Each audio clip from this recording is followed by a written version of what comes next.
The story begins in the city of Corona, California, on the night of July 26, 2021, inside the Regal Edwards Corona Crossings movie theater. It's nearly midnight. The final showing of The Forever Purge has ended, and the last few patrons quietly exit, leaving behind empty popcorn bags and cold soda cups. Everything appears routine, the kind of silence you expect after a late-night film. But within minutes, that silence is broken. When a custodian enters with a trash bag and flashlight, he walks the aisles the same way he does every night, until he spots two people still sitting in their seats. He calls out, assuming they're just lingering after the movie. No response. When he steps closer, he sees a dark stain on the armrest. His flashlight sweeps upward, and what he sees pulls a scream out of him. A woman slumped forward, a young man leaning back, and blood on the floor beneath them at 11:58 p.m. A call goes out to emergency dispatch reporting to unconscious moviegoers with possible head injuries. Within minutes, police, firefighters, and paramedics crowd the parking lot. The theater is locked down. Employees stand outside in shock, and investigators move in. The woman is declared dead at the scene. The young man is still alive, but unresponsive, rushed out with machines breathing for him. No one inside the theater knows who they were. Their names will hit the news the next morning, triggering one of California's most chilling investigations. By sunrise on July 27th, the parking lot is sealed off with yellow tape. Forensic teams comb through the auditorium, and local residents begin their day unaware that a double shooting has occurred in the heart of their community. Early reports mention 2 victims, but no details. Detectives search for any sign of a weapon or motive, but find neither. There's no firearm, no shell casings, and no obvious struggle. Investigators release a simple but unsettling statement. 2 victims.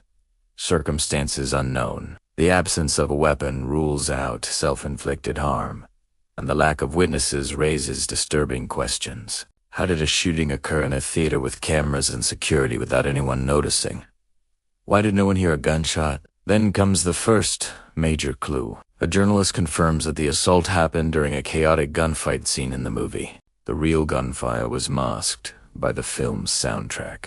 A detail that instantly explains how the shooter escaped unnoticed, and how the crime blended seamlessly with the on-screen violence. A day later, the victims are identified as 18-year-old Riley Goodrich and 19-year-old TikTok creator Anthony Bro. They were out on a first date. Both were well, grounded, and active in their communities. Riley, studying business and marketing, was home from college for the summer. Anthony, known online for his positive personality and charisma, had nearly 1 million followers. The relationship was new, their plans simple, their night supposed to be ordinary. Riley texted her mom during the movie, saying it was a little boring, but she was enjoying the company. That message would be her last. As investigators dig deeper, the timeline becomes clearer. Only 6 tickets were sold for that 9:30 p.m. showing. Riley and Anthony bought 2. 4 young men bought the others, with no signs of forced entry, no one sneaking in, and no additional tickets. Detectives focus entirely on those 4 individuals. The cashier remembers them vaguely but offers no identifying details since they paid in cash. Surveillance cameras capture them entering the theater, but the low-quality footage makes their faces difficult to see. One of the men appears agitated, muttering to himself. His behavior catches the security guard's attention, but not enough to trigger intervention. Inside the auditorium, the man grows increasingly restless. His friends, unsettled by his behavior, eventually leave before the movie ends. They later admit they noticed something was wrong, but had no idea what he planned to do. BD's Point investigators only know that the shooter timed the attack during the loudest part of the movie, used the audio chaos to mask the sound, walked out before the lights came on, and vanished without leaving a trace. No fingerprints, no weapon, no witnesses. 4 days, the investigation stalls. Then everything changes with one anonymous call to the tip line. Someone gives the name Joseph Jimenez, a 20-year-old resident of El Sadid. A car matching his vehicle appears on surveillance footage from the parking lot. That alone shifts the case from uncertainty to clarity. When ballistic testing confirms the gun matches the bullets recovered from the theater, Jimenez becomes the prime suspect.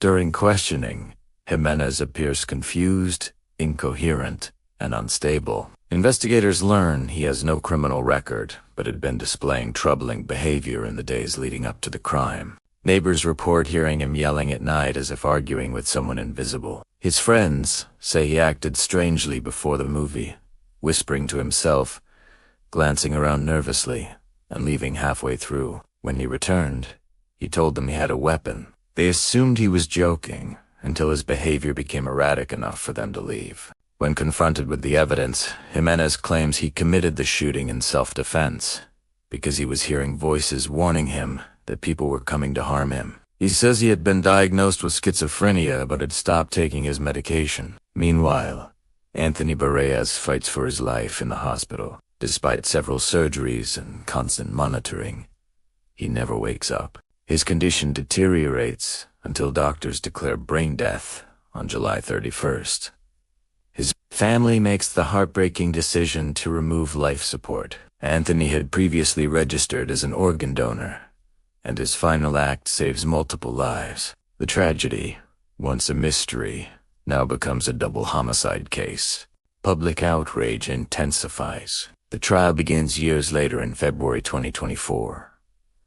Prosecutors argue that despite Jimenez's mental health struggles, the act was deliberate. They highlight actions like hiding Riley's wallet, retrieving the gun from his car, and choosing a moment of loud audio to mask the shots as evidence of awareness. Defense attorneys argue that his schizophrenia impaired his ability to distinguish reality from delusion. Psychiatric experts testify on both sides, some claiming he knew right from wrong, others noting signs of psychosis. After weeks of testimony, the jury delivers the verdict: guilty on 2 counts of first-degree murder and theft. Jimenez is sentenced to life in prison without the possibility of parole.